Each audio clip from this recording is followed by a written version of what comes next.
This is Smarter San Diego TV. Our next guests are all about Santee. Please welcome real estate expert Daniel Buksa and his special guest, candidate for Santee City Councilman Dustin Trotter and Santee City Councilman running for mayor, McNelis. All right, welcome to the show, fellas. Thank you. Santee's in the house right here. Again. Wow, love this. Santee proud. That's right. Daniel, you wanted to bring Dustin and Rob back on the show today. Absolutely. Elections are coming up. Tell us about these guys. Why do you want to bring them on? Well, for me, I'm born and raised, lived in Santee for 40 years. I'm very passionate about my community. I raised my own family there and have nephews and nieces that go through the schools. I own a business in Santee now, so my heart and passion is in Santee, and there's very few people that I trust that I know are going to head our community in the right direction. And Dustin and Rob are two people that I feel very passionate about, that they're going to lead us in the right direction. And I always say, if you have good leadership and good people around you, life is so much easier. And these are the people that I endorse and that I feel are the right fit for Santee. Well, thank you. Awesome. Thank you. Very cool. Well, Rob, we know you're running for mayor. Yes, sir. That's a big deal, man. Yeah, it is. Santee's been one of those communities that has exploded. Really looks like a model for growth, something that the city of San Diego should really take a look at. You guys have done a great job getting businesses there. Schools are doing amazing. What do you think are some of the big issues that you'd like to tell people about that you believe in for running for mayor? One of the biggest things that I believe in running for mayor is just making sure that the city gets back to its conservative fiscal policies. We've led the county with being that conservative city that has reserves and takes care of all the pennies, because when you do that, the dollars stack up. But unfortunately, we've started to get away from that. I need to make sure that we get us back on track for that, that we're planning for the future, that we're putting money away for our capital improvement funds. You know, the city of Santee is a relatively young city, and therefore we didn't have to worry, or the people that were there before me didn't have to worry too much about infrastructure, because infrastructure is supposed to last 30, 40 years, 50 years. Well, we're at the point where a lot of that infrastructure is at its functional end, and we need to start looking at replacing and repairing a great deal of it. But if we're not putting money away to do that, it can get ugly on us real quick. So those are some of the things that I'm absolutely focused on, and just making sure we kind of begin with the end in mind. We're looking not just at today's situation, we're looking at 20 years down the road, 30 years down the road. What is this going to look like, and how are these impacts going to affect us? It's an important thing to keep in mind, because when you do grow, especially quickly, like you have in Santee, the things that used to be small problems now become big problems. Dustin, so city council. Yes. Tell us about what you're all about for city council in Santee. Well, just like Daniel said, I was born in the city of Santee. I've lived there the majority of my life. I went to school there, raised my kids there too. I got one that just graduated high school last year, and one that's still in elementary school in Santee. My wife, born and raised. We have deep roots in the community. We owned a couple of businesses there before. My dad owned a pizza place and a taco shop, and now I own my business there, my construction company. I've been volunteering in the city for a long time at different nonprofits, at our church. Currently sit on the Park and Recreation Committee for the city, and the vice chair, the Community Oriented Policing Committee, so kind of a background and bio there. But this is my next level community service. I care about what happens in our city, and I want to make sure that we do the things to make sure our city is prosperous in the future, not only with financially, like Rob's talking about, but also make sure that people feel good about being in our city, that the quality of life is there for the mothers that are pushing their strollers through the parks, that are we're dealing with the issues that we don't graffiti and drugs and homelessness and all these things that our community needs to make sure that we stay safe and make sure that the people, the residents that pay their taxes there, want to actually be there. What do you think is some of the biggest things of those issues that people are really concerned about right now? Well, I mean, by far, traffic is a big issue right now. We hear it all around town. A lot of the issues that we face, unfortunately, are because of the highway system that we have now. When I was a kid, there was two ways to go west out of Santee. It was out Mission Gorge over Fanita. We didn't have a 52. It didn't come in until 95. When that came in, we can get to the beach easier at that point. Go to La Jolla. That was kind of our thing when we were kids, to go there. Since the 125s come in, since the connection to 67 to the 52, those have brought a lot more thoroughfare traffic through our city. It has relieved some of the traffic off Mission Gorge like it was supposed to, but the surrounding areas, the on-ramps or Ness Boulevard are, they're congested. People trying to get on and commute to work. So for me, I look at it, yes, we do need to improve those systems. We need to mitigate some of those issues, make people's commute easier. But I'm thinking forward, like Rob, how do we get businesses in our community? How do we attract biotech jobs or technology jobs or fine art jobs where people can actually stay in our city and work in our city and not have to commute outside of our city? That's the future where we want to look at, and not only the housing element and the businesses that we want to bring in, but let's take care of our community. Live here, work here, play here. Amen. Yeah. How well said was that? I think that's such a good idea. I don't really think about that, but commutes are a big problem. You look at some of the other areas in San Diego, like Carlsbad, for example, which really blew up, and they have lots of traffic problems too. And so I think that's just sort of the normal progression. Like, an area blows up, like Santee has just exploded. The next thing is traffic, and how do you deal with that? It is something that annoys people very much. And that is it. It's every city that is a major city has its traffic issues during its peak traffic hours, for certain. Every single one. You just named Carlsbad, La Jolla, Poway, El Cajon, La Mesa. Every single one has its main thoroughfare that is very difficult to get in and out of during those peak traffic hours. The difference is that City of Santee never had that previously, and we're just now starting to face that. And so the citizens of Santee, would love to keep it the way it was, but because of all the freeways coming in and out of Santee, we are the shortcut. Traffic is like water. It's going to take the path of least resistance. So as soon as the freeways back up and bottleneck, people get off of them and start using the side roads, and they find every single way through every single neighborhood to get where they really want to go, and try and cut out any part of the bottlenecking, any piece of traffic that they can get around. That's what they're going to do. Dang Waze app. Yeah, yeah. Telling everybody how it to really get is. through It's my funny. neighborhood. It's exactly what's going on. There's apps for everything, and it's funny that you say that. But I've actually heard people talk about it. Oh yeah, I found out that I can go do this, and they had no idea they can go cut through the golf course area. I mean, you're using all these different ways. Heck, I've lived there for 22 years. I didn't even know you can get through some of these streets. And You're right. man, You pull up your phone, you got the app that tells you, okay, if you take this road, it's 36 minutes. You take this road, it's 32 minutes. That 4 minutes makes a difference in somebody's life. it really does. That's the difference of being on time or late. Yeah, exactly. So when are the elections? How can people vote? Because obviously people don't have to vote, so we got to encourage them to get out there and vote. How does that all go down? What's happening? Where do they show up? The election's on November 8th. It's a general election, same election as presidential and everything else, so It gives you the opportunity just to get out there and cast your vote. A presidential election brings out more people, but the reality is the local elections mean more to your personal life than the presidential election does.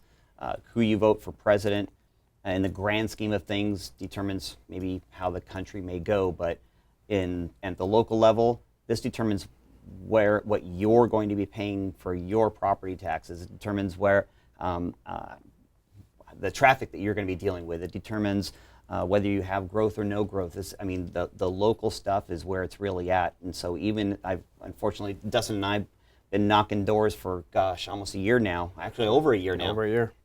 And but you're starting to hear more and more as we get closer and closer to this election, people getting very discouraged with the presidential race and talking about not showing up and not talking about not voting for a president at all because they can't decide between the two.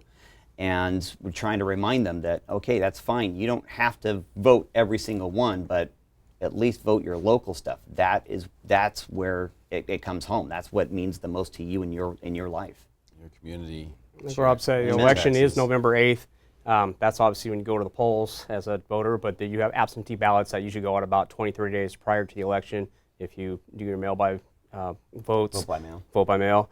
Rob said people, unfortunately, may or may not like one thing, but there's more propositions on this ballot than you've ever seen before. There's so many elected offices. But you have a choice as an individual to vote for as many or as little as you want to. Yeah. You can vote for one thing. If you want to vote for president and nothing else, that's your choice. If you want to vote for just Trotter, you're a new city mayor, council, that's your choice. And we'll take that. That's the only vote We need your help. But Please vote. These are the rights that are given to us. In our Constitution says, hey, let's get out there and make sure we protect what we believe in. Thank you guys so much for being here. Really appreciate it. Thank you. Thank you very much. You got it. Stick around for more Smarter San Diego TV, where we guarantee to make you smarter than everyone else, commercial free.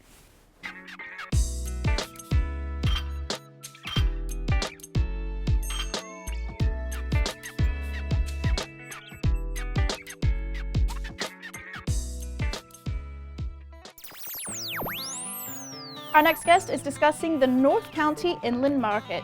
Please welcome realtor from Whistle Realty, the fabulous Sonia Azizi. Sonia's here. Yay. Hi, Sonia. Did I get a clap? How do you do? I'm good. Many claps to you. Thank you. Is that like an accent? Is it? I don't don't know. I have accents from time to time. It's like the Middle Eastern accent. Was it? Some tea. Oh, I don't even know. All right, great way to start. So, so we're going to talk about North County Inland today. Okay. You've had a really good year. Thank you. Congratulations to you Thank for you. that. People notice it in your business because it's something that people can see. How many homes have you sold? What's your volume? All those things, and you've done really good. One of the things that I've been really interested in watching happen as this market continues to climb is the different areas of San Diego that tend to be sort of sprouting at their own time. It's sort of assumed that coastal is always going to do better. Right. That's sort of the assumption. And when we talk about North County coastal, we're talking about Carlsbad, Oceanside. Encinitas. Maybe you could, yeah, if some people Yeah. say Encinitas Del Mar, I think it's more central than Yeah. most people think, but yeah, okay, let's call that North County coastal. But we've seen the Del Mars sort of stall out. We've seen Carlsbad sort of get to almost a breaking point here. So the question for you, more on the inland side, is first of all, what is North County Inland, or what areas would you say constitute North County Inland? I mean, I work a lot in Escondido area. I mean, Rancho Bernardo, Rancho Penasquitos, Escondido. I don't know, would we say Oceanside too? But I primarily. Certain areas, yeah. Yeah, primarily I work in Escondido, and the reason why we like that area is because it's affordable. Yeah, I like it. You know, we can move a lot of families there. that's right. We You can't get a move lot them of all bang to for your Carlsbad. buck. That's Yeah, right. exactly. But if you're looking, although it's interesting because there are more now homes in Escondido. Let's talk about Escondido. Sure. There are more homes in Escondido that are 800, 900,000 than I've ever seen before. So, you know, I look at that and I go, well, gosh, if I'm a seller, sure seems like maybe it's a good time to sell. Absolutely. I know a lot of people are talking about the elections and having to wait, but we know for sure right now what we know is inventory is low and competition's less because it's not summertime, and everybody thinks like in the summer let's list our properties, and now it's just less competition, so it's less inventory. I think it's a great time to sell. Okay. Yeah, I was wondering if you'd been seeing anything similar to what I've been seeing lately, Sure. which is that a lot of people who are would-be home sellers seem to be sort of in a holding pattern. I don't know if it's the election or if it's just the time of year, Right. but it seems like a lot of those people who would be helping us, at least adding inventory into the equation, are sort of in sit-and-wait mode for different reasons. Have you noticed the same thing? I've noticed the same thing, especially the $800,000-$900,000 properties. They just kind of want to see what's going to happen, and I think it's a bad idea. What we know now, like I said, is things are good, inventory is low, sell now. Yeah. I mean, if it is the election, I mean, nobody knows. Do you know what's going to happen after the election? Nobody knows. I don't think anything's going to really change after the election. Has anything so drastically happened, with elections? No. I don't things think are good. You know, it depends. I mean, you never know. This is a pretty polarizing election. I think that's what has people's attention. Right. But I also think that, on a local level here in San Diego, it's not going to affect the real estate market. No, things are good. Just don't. Interest rates are low. They're like at 3.5%. So we have buyers that have more power to buy, higher priced properties because of the interest rates. So why wait? Yeah. I think what it is there are some sellers, believe it or not, I'm hearing this, I wonder if you're hearing this, there are some sellers who are saying, well, I'm going to wait till next year. My house is worth $625 right now, but I'm going to wait till next year when it's worth about $700, and then I'm going to sell it. Okay. Are you hearing any of that? Because that scares me. That's the exact kind of mentality that tells us that we're too high. So like when I hear that, I go, okay, remember, it doesn't just go up forever. Exactly. I know. And that's where I think the people who want to sell that are in a holding pattern need to really take a look at it and go, well, whatever the catalyst is, so the hold and sit and wait because of the election could be the initial catalyst that causes people to just start to go the other direction. You know, it may not be the actual reason, but it may be the thing that puts people in a holding pattern, and then all of a sudden now we do head the other direction. I don't know, but when people say things like that, it scares me. Yeah. No, I'm with you. I think that what we know is right now, that's the known, and we should, you know, if we're going to sell it now. I mean, we know that interest rates are low, and we know the inventory is low, so why wait until January? Nobody knows what's going to happen. I don't have a crystal ball. I don't know what's going to happen in January. Mm-hmm. So I mean, things are good. I mean, I don't see a lot of, purchase price or prices moving up that much, so why not do it now in case, I mean, we could also say come January, what if interest rates go up? So all the people that were willing to buy your house, you know, now they can't because they can't afford it. I would say the same thing. So to a home seller out there right now, if you are one of those people that is saying, my house is worth $625, but I'm gonna wait till next year until it's worth $700 and then sell, I really want you to ask yourself, well, what would you do if it goes the other direction, $75,000 and it's worth $550? Now what? Exactly. And you need to have an answer for that, because while it may not be equally as likely, it's still possible that could be where we're at. I mean, who knows when the next correction is going to come, but we've had 6 straight years up. So I do think that it makes sense when you are a seller and you're in the market to sell, even if you're a year or 2 years out from where you want to sell. When the market is good, it's worth taking a look at it, because if you become a circumstantial seller, meaning that you're just I'm going to sell in January of 2020, regardless of the market, now you're at the complete whim of the market. Exactly. So you just have to ask yourself, are you okay with being at the whim of the market? Right. If you bought 30 years ago, you may not care. Hey, listen, I made so much money on this house, it doesn't matter. It doesn't matter, right. But if you bought in 2014, you know what I mean? Sell it now. You want to make your money. Yeah. I think, anyway. No, I agree. I'm with you. I mean, so what if everybody's waiting until January to sell? Then we have too much inventory. So if you're thinking about selling in the next 2 years or so, even if it's in 2 years or in the next year, why not do it now when you know for sure that the market's doing well? Yeah. Sell it now. Interest rates are good. Inventory's low. I'd say sell it now. Okay. Are those the two things you look at mainly when trying to determine if it's a good opportunity for sellers? Absolutely. I mean, there's a lot of buyers, less inventory, interest rates are low. Why not? Yeah. Yeah. So those are the things that really factor in, I guess, is supply and demand, and then accessibility to money, which we're seeing a lot of accessibility to money right now. I've got a lot of cash buyers, believe it or not, even in the $700,000 range. Really? If they like it, they'll buy it. So. Investors or? No. These are people that want to purchase a property because they know the rent is super high, so they're going to rent it out. Let me ask you a question. Sure. This is one of my favorite questions in real estate. If I were to give you right now a briefcase with $1 million cash in it, and say you had to buy a home with this money, where would you buy it? I'd buy in San Diego because this is where I'm from. Sure. I'm local. Where in San Diego, though? That's the question. Where are you going to put your $1 million? I would take that $1 million and buy multiple properties because, again, money is cheap, interest rates are low. I'd buy 5 or 6 properties and spread them out through San Diego and rent it because rent is high, and I'm going to make a positive, cash flow. That's actually the right answer. Oh, okay. I don't know. That's the smart answer. I mean, that's what I would do. There's another direction you could go with. You could say, okay, well, what does my $1 million get me on the coast versus what does my $1 million get me inland? And we were just kind of alluding to that. Like if you go, I mean, I encourage you to do this. Go out right now and go on your computer, go to Redfin or whatever, and look at what does $1 million get you in Carlsbad on the coast or in Encinitas on the coast versus what does $1 million get you in Poway or Escondido or RB, Rancho Bernardo. Take a look at that. Take a look and just see, what it looks like, what the difference is. And when you start to see a greater disparity between those two things is when you start to know that, the market is probably, at some sort of a peak. When there should be a difference, don't get me wrong, there shouldn't be a huge disparity. If there's a huge disparity, then the coastal market is probably too high. If that's the case, then it's leading the charge. Right. And I'm with you. So what I would do is yeah, go buy an Escondido, guys. You can buy 10 homes with $1 million, or that's your down payment, put 20% and get a positive cash flow. And So, okay, so all right, let's go back to that question. Sure. So you said you'd buy properties all over San Diego. Right. Would you buy them cash? No.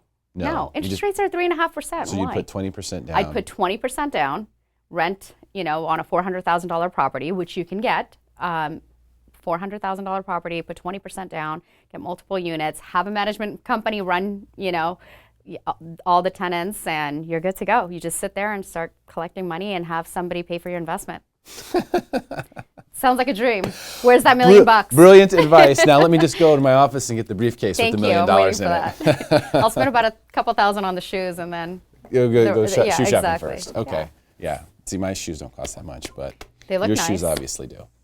Those shoes are rocking. Sonia, thank you so I much for appreciate coming it. today. Thanks so much for having me. Appreciate your time. Thank you. Stick around for more Smarter San Diego TV, where we guarantee to make you smarter than everyone else, commercial free.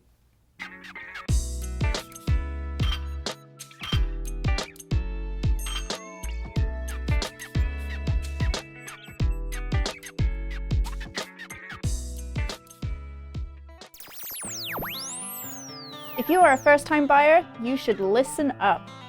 Our next guest is gracing our set for the first time. Please welcome real estate advisor, Gabe Mendez. Here he is. Gabe, what's up, man?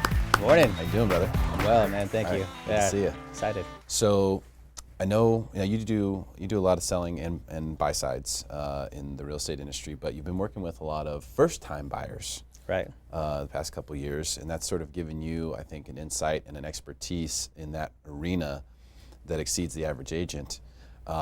Tell us about what you're doing with first-time buyers and what first-time buyers need to know right now in this market here. All right. Good question. So right now, with working with a lot of first-time home buyers, especially this past year with the crazy market that we've had, I've noticed that a lot of first-time home buyers are just uneducated. They don't know, right? And you don't know what you don't know. So you can go on Google all you want, you can research anything you want, but if you don't know what to ask, you don't know what to look for, then you're missing that much more information.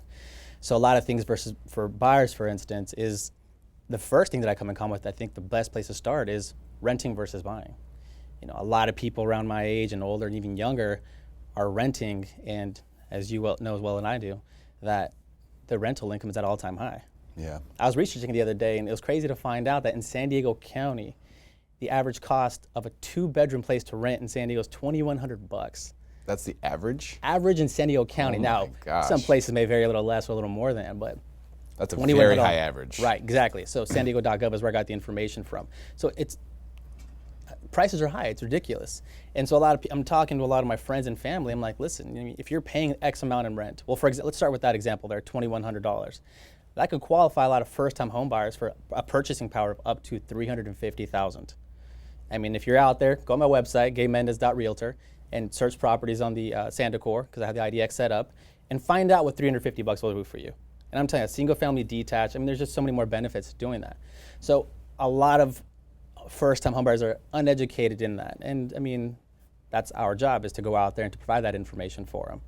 So what I like to do is sit down and consult with them and kind of show them the ropes of how simple it really is to get out of that situation of where you're renting and taking that same amount of money and putting it towards something that you can build a value on. A lot of renters also don't know this, that they're actually paying a mortgage. It's just not theirs. Right. Yeah, no question about it. Yeah. I think, one thing to not forget too, because I think everybody wants to look at the rent versus own analysis and go line by line and then look at the monthly implications, which is fine. There's nothing wrong with that. You'll find that when you balance it all out, it's usually pretty much the same, whether you're renting or buying. And sometimes you have a really big advantage to buying because you do get some tax incentives. But in the long run, the cornerstone to any good retirement strategy is to own a home. If you own a home, this is where you don't have to make a payment. So that's what I mean when I say own a home. You've made all your payments. Right. Now you own it. That means you're going to be okay. No matter what else you've done in your life, Yeah. if you haven't saved a dime, if you have to be a greeter at Walmart, okay, you're going to be okay because you don't have a mortgage payment to make. You just got to buy food. Yeah, it's true, man. I mean, so it's not just an investment, and it's not just housing expense on a monthly basis. It's really a hedge. That's the way I look at it. It's a hedge. You Right. say, okay, well, I'm going to pay, instead of paying $2,100 for my 2-bedroom this month, And then next year I had to pay $2,300 for the same unit, and then the next year I had to pay $2,500. What you're doing is you're saying, no, I'm going to buy a house, and I'm going to pay X number of dollars every month for the next 360 months, and then I'm done. That's a hedge. Right. You're hedging against the inflation. You're hedging against your opportunity for retirement in the future. So it's not just about the rent versus own calculation on a monthly basis. It's also about the long-term stability of your own financial future. Exactly. So also the investment portion of it, and I talk to a lot of first-time home buyers. Like, well, what are the advantages? And that comes back to my point again, which is they don't know what they don't know. I mean, building equity is the American dream, right? I had a first-time home buyer last year, never owned property in California, or never owned property, period, in the United States. Owned a couple properties down in Mexico. But the rate of return, I mean, the equity that he built in the last 12 months, which I just saw him this past weekend. We bought a home for him, closed escrow last September of 2015. On Saturday, we sat down with one another a couple of days ago. This guy had already built $45,000 in equity. He had the property appraised because he wanted to refinance, lower his interest rate. $45,000. He left the money inside there, didn't touch it.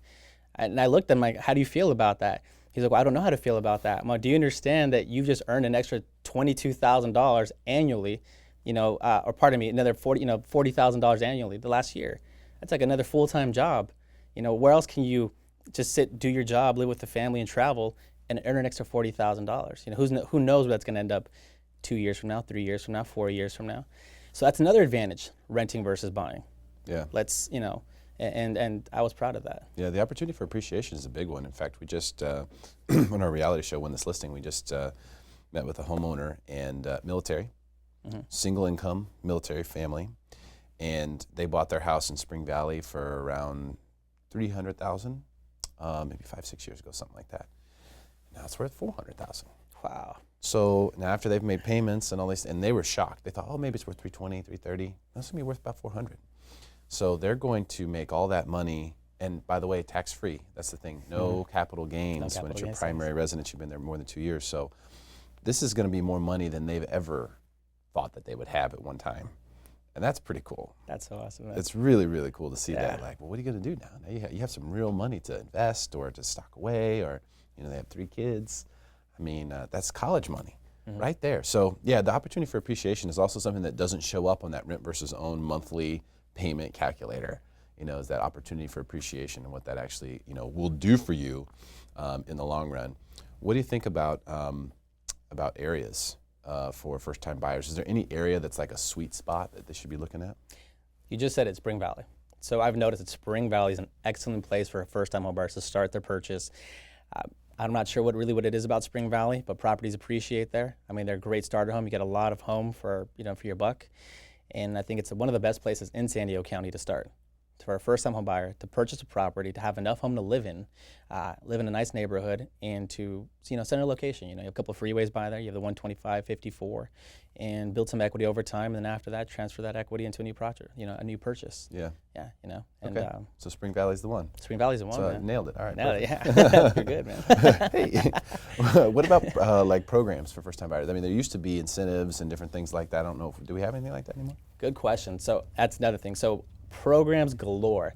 Really? I tell a lot of first-time homebuyers, listen, there are city programs, there are county programs, there are government programs, first-time homebuyer programs to help people purchase and get started in that American dream. Programs that are as low as 3%, down. There's some programs out there that even help first-time homebuyers who, if they qualify, with the income and all the other things that they have to meet, the requirements they have to meet, that they'll actually pay for their down payment and closing costs. So it's a beautiful, there's just something for everyone. There's something for everyone. So if you're looking to purchase a property and you're out there, you're thinking to yourself, man, I have minimum funds in my account. I have a credit score of 650. It's a horrible credit score, right? Which is well above what we actually need to even get you qualified. I only have $10,000 in the bank account. Well, hey, listen, let's sign you up for one of these programs. Let's see which one you qualify for. We'll get your down payment covered for. You have 10 grand in the account. Well, that's your closing costs. And well, you're hiring me, so I'll negotiate those closing costs into the deal. It's a beautiful thing. So there's a lot of programs out there to help these first-time home buyers, to help them purchase. It's just that the information's not readily available to them. So we have to get out there, and once again, I allude to, the fact that we have to go out there and push it. Let them know that, hey, these programs are available, let's get you help. Yeah. And let's not forget, too, for all of our military folks out there, that you've got the opportunity to buy a home with no money down. Right. And no mortgage insurance. No mortgage insurance. So you had 100% loan through the VA, no mortgage insurance. This means your payment will be lower than someone who's putting 5 or even 10% down. Right. The payment will be much lower, hundreds of dollars less per month. So huge opportunity, especially for people out there that are VA eligible. So a lot of, we live in a very dominant VA community, San Diego, with all the military basing that we have here. So a lot of the younger folks who are living here are going to be stationed for a while. I mean, take advantage of those VA benefits. It's huge. Just last year, we have a retired VA couple who purchased a property with no money out of pocket. I mean, they use their VA benefits for no money down. We negotiated the closing costs. And I mean, I can go on about it, but I mean, it was a beautiful thing to watch happen. So yeah, first-time homebuyers, VA people, really just sit down and look at some of the programs, because you might just be right there already. I'll give you an example. I have a buddy of mine who I went to high school with, and just last night I spoke with him. He re-signed a lease. Signed his lease again for 1 year, a 1-bedroom studio. Oh, pardon me, it's a studio, 700 square feet. This guy's paying $1,450 a month, right? So I'm like, how much money have you dumped into it? He's like, too much. I'm already on my 2nd year lease. Are you getting anything out of it? He's like, no. I'm like, what's your credit score? And it's him and his girlfriend, so it's more than what they can afford. And what's your credit score? Talked to him a little bit. Had I talked to him maybe a week before, he could have been in the house. But I mean, his credit score was at 670. I mean, he had X amount in his account. Mentally, he was ready to do it. He just didn't know. He said, Gabe, I wish I had talked to you. I just didn't know. So, I mean, that kind of sparked a little something inside of me, which is why I'm glad here today to kind of go out there and be a little more proactive about that. Letting people know, first-time homebuyer programs, plenty of them. San Diego, Chula Vista, we'll get you a place, we'll get you qualified, and we'll go through the entire process. Fantastic stuff. Gabe, thank you so much for your time today, man. Of course, Appreciate man. it. Great to see you. Stick around for more Smarter San Diego TV, where we guarantee to make you smarter than everyone else, commercial free.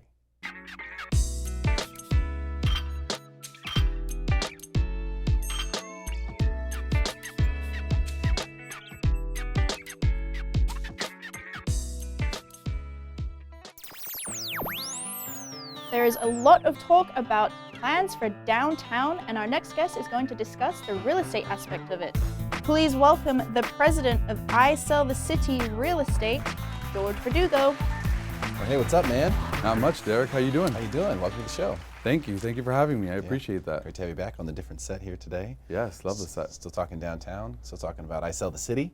Still talking downtown. Still talking about I Sell the City. So many exciting things happening down there. Well, yeah, you guys have your new office right there on Market Street in the Mark. That's awesome. That's got to feel good. Very exciting. Very exciting. I think we had been patiently waiting for the right opportunity to open a retail space so that we could expose our brand to the world on the street level. And I think we've accomplished that. I think Market Street is one of the main corridors for our target market, which is the people that are living downtown. So we're lucky enough to have grabbed a place at the Mark, and we're excited to see what the next 10 years have for us. Yeah, and you're not far from Starbucks there, which is always good. Exactly. And you're close proximity to a liquor store too. So whatever you're doing, okay, I don't care if you're getting your caffeine on or if you're getting your nightlife on, you're going to see I Sell the City down there. Yeah, sometimes you need to come up and sometimes you need to relax. So, And in different orders for different people. Exactly. A lot's going on in downtown. Yes. A lot. This is a market I've been studying for a long time. I feel like I know it really well. Lived in M2I for 5 years. And we see a lot of things happening with construction moving out east. The East Village, the old East Village is now really central. I mean, when I lived in M2I, that was sort of the edge, right? 11th was the edge of what was savory and unsavory in East Village. Yes. And if you went east of 11th, you were in unsavory East Village. That's changed. The library helped a lot, but now also we're seeing the construction push out further into East Village, and I think that the old East Village is really going to be central. I think there's some really good buys in there in places like M2I and Fahrenheit. Yeah, I mean, I think that the East Village is one of the neighborhoods that attracts the most diverse demographic. You have people that are young professionals that are moving to the East Village to experience the urban environment for the first time. And you have people that have already been in the urban environment before that are in their 40s, 50s, and 60s that aren't done shaking and moving. You know, they don't want to live in the suburbs and walk at night and hear crickets. They want to hear a lively atmosphere. They want to, you know, be within close proximity to all of those places that they love to enjoy for dinner and drinks and art and music and theater. So, you know, being that the East Village is one of the largest areas that still has room for expansion in downtown, we're seeing a lot of growth down there. Yeah, well, the Idea District, also something that's coming. The Downtown San Diego Partnership is working really hard on trying to recruit companies to come be a part of this Idea District, which is like a Barrio Logan. That's area. correct. So I don't know if we would really call that downtown or not, but it's very close. Yeah, it's definitely in the zip code, and the idea behind the Idea District, which is now in phase one, Idea 1, was to create jobs. It's an urban initiative to create jobs in the tech industry and in the creative space. And with this new phase, they're rolling out 5,000 square foot of retail and restaurant space. They have 292 entry-level units coming in the form of apartments. They also have about 8,000 square feet of creative office space. So they're really making a push to bring some tech downtown, bring in some of those bigger companies that are going to help us grow in the future by bringing more residents that will be permanent downtowners. Yeah. And it's exciting. It is, because I think that's an important part of the phase. You know, a lot of people want to live close to where they work. And especially if you like the idea of living in an urban setting, you really are going to want to, your ideal situation is going to be to work somewhere near there. Not too far. Now, I've worked in Mission. When I lived in downtown, I worked in Mission Valley. That wasn't a big deal at all. There's places near downtown that you can commute to that is not a bad commute. But if you could walk, so like the Semper building that went in, right there by the ballpark. What is it? 8th? Is that on 8th? Yeah. So you have it's between 8th and 7th. Between on 7th J and 8th, Street. On J. That big building that went in there. That's a lot. Those were a lot of jobs in that building right there. Those are a lot of people who one day might go, you know what? I think I'm going to buy a place here at Ballpark Lofts because I could walk to work and I could enjoy this all the time. Wouldn't have to leave at the end of the day. So the more industry that we can get in downtown, the more draw we'll have for the residential real estate. Because right now, downtown real estate, I think, is still pretty decently priced. It's not like a lot of other places in the market. It might be higher than maybe what it should be, or maybe than what it's been in the past. But it's not like some of these other suburban areas where prices are just through the roof and you can't believe it.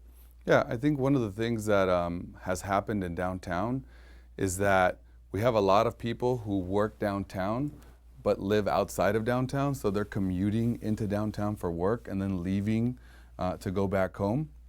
And then we have a lot of people that live downtown and commute out for work and then come back home to downtown. And Sempra is one of the first few companies to create an environment where, like you said, a lot of those people are going to get a feel for the downtown environment and are going to make the option to make downtown their home. I personally have been downtown as a resident for 12 years, and I never thought I'd be there that long, but when I established myself in real estate in downtown and I started walking to work every day and not having to deal with commuting and never putting more than 7,000 miles on my car every year, I really can relate to the convenience of pushing the elevator button and your commute starting the moment you walk out the front door of your building. It's nice, to say the least. To be honest, commuting sucks. Yeah, it does. It does. It sucks the life out of you. Well, until the car drives you. Even then, you're still in prison for an hour, or however long it is that your commute is. In an hour both ways. I know so many people do an hour both ways, or 45 minutes on a good day, and then 2 hours on a bad day.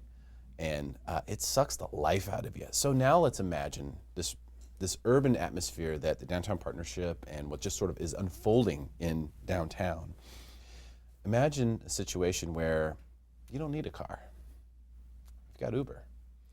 Live here, work here, can walk to grocery stores and everything. What the Ritz-Carlton and Whole Foods are going to be in East Village in a few years. Jimbo's is already there. You've got Ralph's. You've got Grocery Outlet. You've got a lot of different places that you can go to get everything you need. You don't need to go anywhere. Huge mall. So you can walk to everything that you need, to your work, to your home, and to everything you need to buy.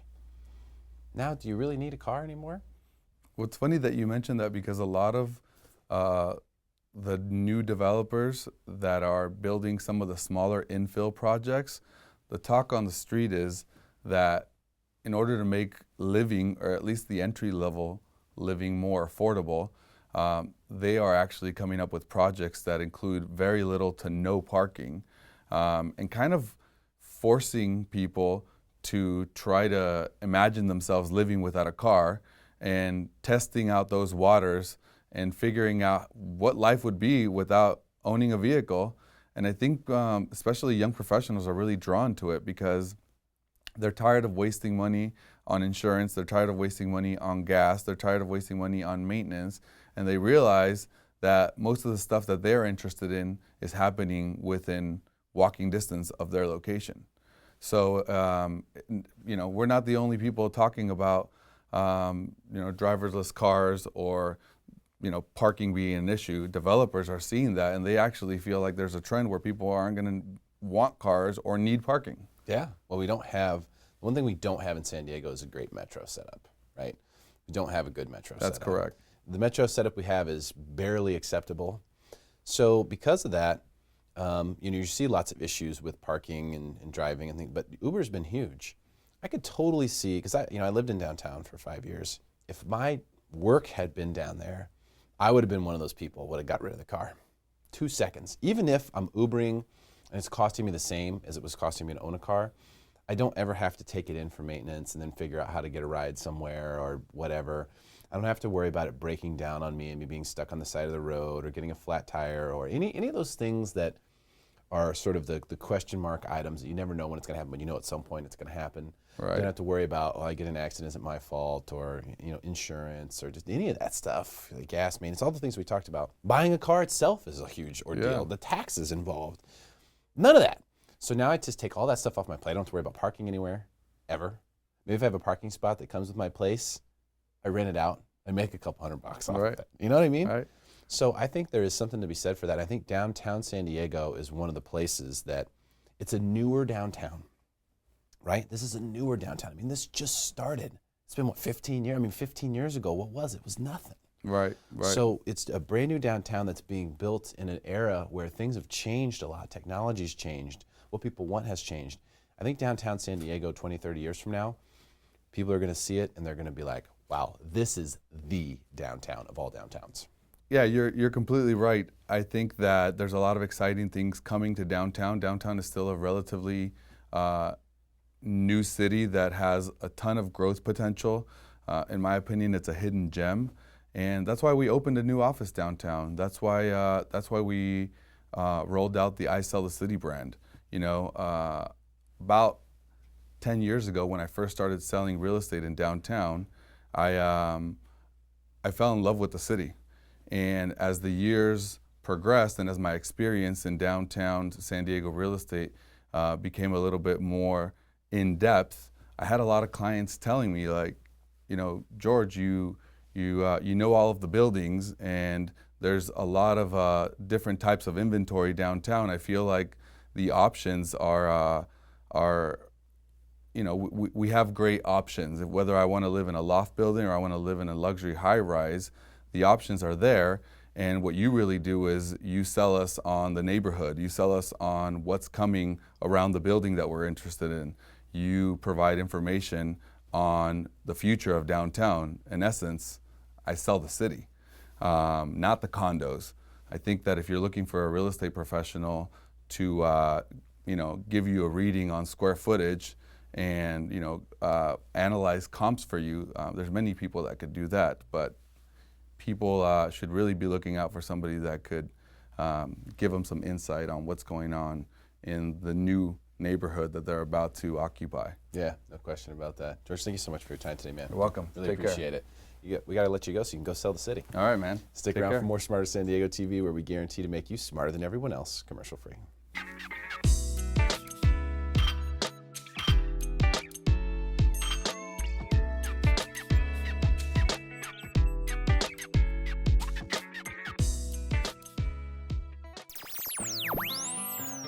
Our next guest is going to share all the goods from Solana Beach. Please welcome real estate advisor, Ryan White. There he is. What's up, my friend? Thank you. How you doing? Ryan White is Very here. good. Thanks for having me. Homes. Good to have you here. Your picture's on the wall. Did you notice that on the way in? I know. You Look see at that? I know. They filmed me a lot in front of that. Didn't know I was here the whole time, did you? All right, man. Solana Beach. Solana Beach. Can't believe we've never talked about Solana Beach on this show. I live right next door in Del Mar, so I know, those are two like smaller beach communities, but quite different though for people who don't. Certainly know some about Solana differences. Beach. Yeah. Certainly some differences about the two. Pricing is a big one. Solana Beach is, well, we'll call it more affordable. What's the get in Solana Beach? How much do I need to Get in. Yeah, how do I get into Solana Beach as a buyer? $500,000, $500,000, get you a condo, and a lot of the attraction there is the school system. Right. So certainly you can get a one-bedroom for less, but many people that are spending the money and making it worth the spend are doing it to get their kids in that community. And you can't really have kids in a one-bedroom, so that puts you at a two-bedroom. It's right around 500, but with that complex, it's FHA approved, so you're in at 3.5%. Nice. Not too bad. It's about the only FHA approved complex that makes sense around there. Okay, so for people who don't know about the schools and Yeah. they have their own like system going on in Solana Beach, right? It's like, Well, elementary and middle, okay, Solana Beach, and then you go to San Dieguito for high school. okay, Yeah. But for the elementary and middle schools, is it something about the way they operate the teachers or the pay or something? Don't they do something different in Solana Beach than they do in other areas? Well, my wife is a teacher there. Yeah. So I should know this. Well, they K through 3 is at one school, Solana Vista, and then upper elementary, Skyline, which is just on the other side of the street, and then Earl Warren, which is getting a renovation, is the middle school. Gotcha. And that's Yeah. 6 to Maybe 8. that's what you were talking about. Yeah. So they have it separated into 3 different schools to get you all the way through. 3 different schools. Okay. Yeah. So they keep the kids that are all approximately the same age all in one grouping, which is Yeah. a different way of doing it. Yeah. A lot of the elementary schools are K through 6. That's right. Yep. So this way is a little bit more specific to the kids. It's a good way of looking at it, for sure. Yeah, I like it. So, but they're also well known as being highly rated schools, very highly rated schools in Solana Beach, correct? Yeah, certainly Solana Beach, Del Mar, Rancho, all kind of compete for the top spot. Absolutely. Yeah. So that's good. That's good for people who are family oriented, looking to go to Solana Beach. We But think so. Let's talk about maybe the surfers or the bachelors or the doc. The 38-year-old doctor Okay. who wants a piece of the dream, as you've called it many Right. times before, living the life. Living the life. That's What right. is that life, and what would you suggest for someone like that?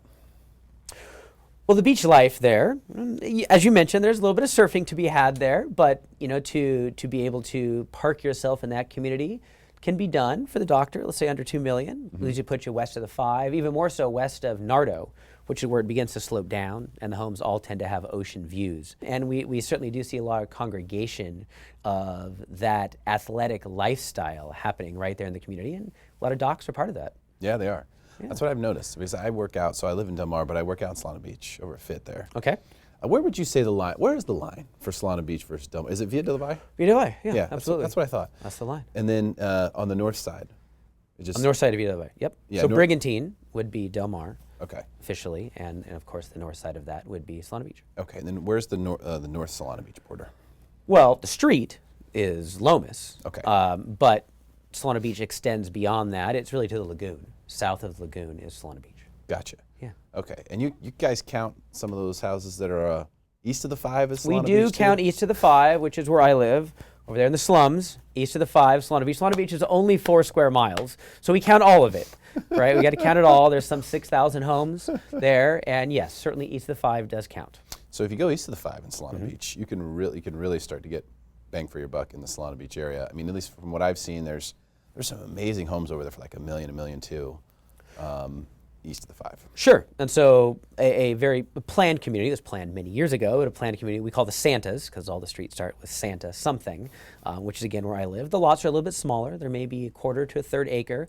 Homes are a little bit smaller. They're probably average out 2,500 square feet, but that's the most affordable area. And if you're a family man like myself with a couple little kids, that's where the kids happen to be in the neighborhood. And certainly one of the schools, the primary school, Solana Vista, is right there as well. So an easy walk. Okay, cool. So for people with young kids, It's a good place to start. Good place to start. Good place. Let's call it entry-level home. But none of the schools are very far away. No, they're not. But They're all really like today, I close. walked my kid to school. It took us 4 minutes. And, he's 6, and we argue about putting shoes on and all that stuff, and we barely make it. And we're only a few houses away. So having to drive, that extra 4 blocks, it's really nice to not have to. What are some of the things that people are drawn to Solana Beach for? Like when you talk to someone who's not from the area, and they're like, yeah, I really want to look at Solana Beach. What is it that they're coming for? There's a vibe there that I think is not obtainable in other areas. So, for example, a lot of people are driven to Encinitas for the nightlife. And certainly there is some of that in Solana Beach, but it's tamed down quite a bit from what you get in Encinitas. It does seem to be those people that are, I don't mean to say there's nobody single there, but those people that already have met their significant other and are looking for a reason to go out and have a good time. That's the kind of nightlife that exists there, as well as proximity to great surf or just beach in general. It's all right there with relatively decent parking. Some of those beaches in Del Mar are pretty hard to park at, right? And as you go up the coast, certainly there are other great spots to park at, but Solana Beach offers kind of a blend of the nightlife, the beach community, and a really laid back feel. It's the kind of place where, well, again, as there's only 6,000 households, you're going to see the same people every day you go to the grocery store. You see people everywhere you go. And I love that about the area. Okay, so tight-knit community then. Very tight. A lot of civically minded people that really want to give back to the community. We don't see many leaving. Transactions are, 300 a year. And so we're looking about 5% when you compare that with, like, Carmel Valley or some other areas. There's a lot of turnover. People in Solana Beach tend to stay put. And that gives a lot of that sense of community and a good reason to be more civically involved. Do you think that, let me ask you this then. If I'm buying a house that isn't my forever house, okay, do you feel like Solana Beach is a good place to park my real estate dollars? Well, I own there. I live there. I own several there. So putting my money where my mouth is, yes, absolutely. There are some trade-offs. If you're looking to buy it and live in and utilize what is there, absolutely. That $2 million home that we talked about, the doctor buying, doesn't make an incredible rental. It is something, if doctor wants to live there and enjoy the view, wonderful. But the return on that investment is possible, could get better for your money elsewhere. So it really depends on what you want to do with it. You're going to live there and raise kids? Of course. You're going to buy it and rent it? Maybe you buy something right on the water and turn that into something, a vacation rental. There's a lot of upside that way. Are you guys having the same vacation rental disgruntled situations that we're having in Del Mar, where people are just up in arms about the vacation renters? Not officially. There's no moratorium on vacation rentals. Solana Beach is still issuing vacation rental permits, which I know in Del Mar that is at least one point stopped. And are still issuing vacation rental permits. And one of the small differences Solana Beach is set up between Villa del Valle and Loma Santa Fe, west of South Sierra. It is all condos there. And it is kind of set up in that multifamily aspect, meaning that the majority of our vacationers are heavily concentrated into that area. So potentially they're not bothering, the people that are long-term owners and residents as much. But no, we're not having a big upheaval about that at all. Okay. Huh. Well, that's good to know, because for investors anyway, because sure. If you bought a place in Del Mar to vacation rent it, you're probably a little upset at this point in time. You probably are. Your investment lost some value. Yeah. And so, but that's like one of the best ways to invest, I think, in San Diego real estate, is to find something you can vacation rent, as far as dollar returns are concerned. Vacation rentals are a decent income, sure, but they're a lot of work. It's not like you can put a long-term renter in there, you sign a lease, and you check back in once a year to make sure smoke detectors work. This is a continual process, like running a hotel. 52 times. If you're going to really drive it the way you're describing and make the income you're talking about, you're renting to 52 different weeks of 50 different families every year. There's a lot of labor involved. Of course, there's management companies that do that, sure, but they want a slice too. So there's no doubt there's money to be made in that realm, but it is not, I wouldn't consider it easy money. It is, there's effort to be had. You're going to earn your money. You earn it. There's effort to be had. Yep. You're going to earn it. What else? Is there anything else people should know about Solana Beach or considering the area? Well, one of the things that I like, and we talked about the entry-level community there, you can buy a 3-bedroom condo for around $500,000, and based on that, you can rent it for right around $3,000 a month. When I look at investing, I look at a ratio of approximately 0.5% a month or more on the investments I take. So in that case, $500,000 and $3,000 in rental, it's more than 0.5% a month. Of course, there are other factors. There's taxes and HOA. There's other things involved. But what we would hope to find is that you're able to establish a decent amount of cash flow and, of course, gains in equity. Solana Beach was not hit as hard as some other areas when things went down and back up. Relatively steady as far as that goes. So looking at something that makes you cash flow and is a relatively safe investment, I think that's a great way to go. And personally, I have invested in that. You have clearly put your money where your Money's mouth is. in That's Solana right. Beach. Mr. White, thanks for coming in. Thanks today, for man. having me. Great to have you. Stick around for more Smarter San Diego TV, where we guarantee to make you smarter than everyone else, commercial free.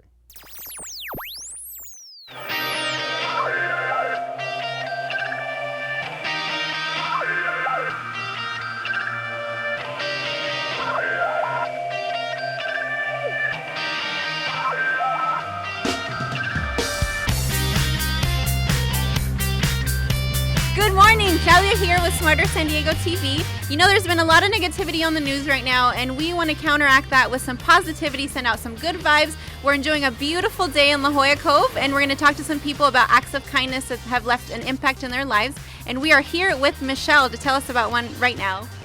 Hi. Hi. There was a policeman that was well known in Lancaster, Palmdale area. Last night I was actually driving here to San Diego, and then I just see flashing lights. And I was like, oh no, here I go. Pulls me over and he's like, hi, do you know why I pulled you over? I was like, yeah, I was on my phone. He's like, yeah, okay. Comes back and he's like, here you go, I'm not gonna give you a ticket. Enjoy your drive and have a great night. Just don't do it again. There are good cops sometimes.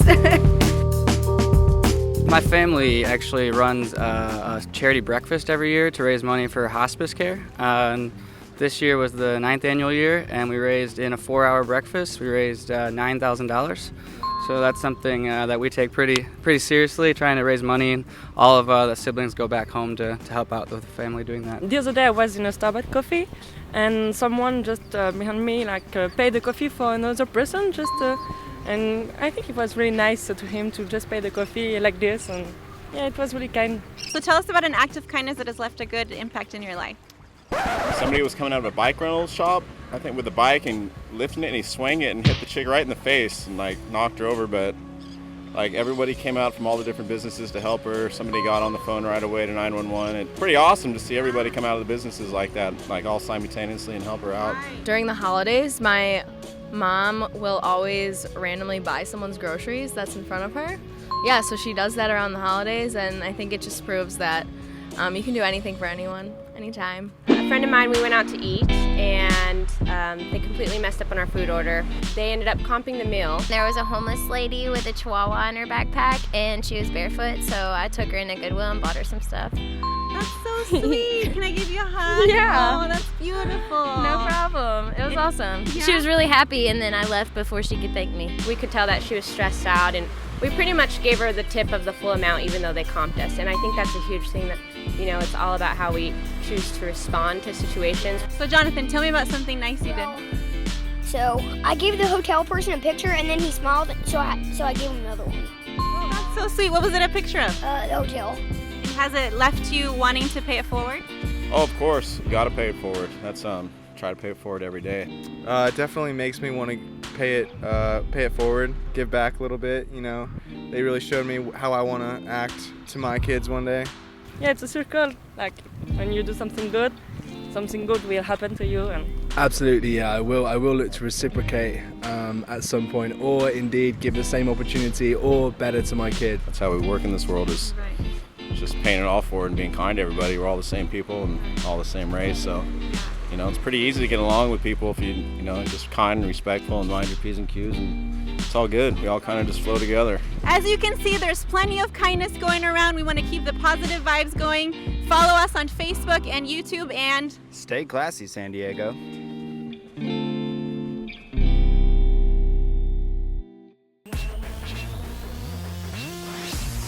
Hey, great show, guys. That's a wrap. Jade, what's your schedule look like? Do you mind breaking down the set? Not today, Derek. I'd love to, but there's waves out there. I gotta go. No, I can't either. I'm starting to get hangry and have way too much stuff to do today. Kudu, you've got this, right? Sure, guys. I would love to. I'll get right to work.